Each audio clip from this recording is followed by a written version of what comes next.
Hey everyone, welcome back. Is your paycheck direct deposit not showing up in Cash App? Before you panic, here are three things to check. Two of them do not require opening Cash App at all. First, know that direct deposits to Cash App usually arrive up to 2 days early.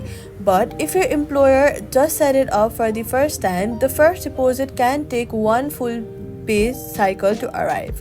That's completely normal and not a problem.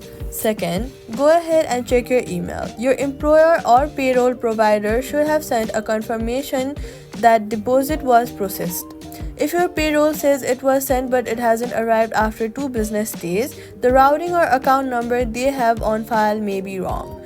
To find your Cash App routing and account number without logging in the app, you can open the original email Cash App sent you when you set up the direct deposit. It usually includes those numbers.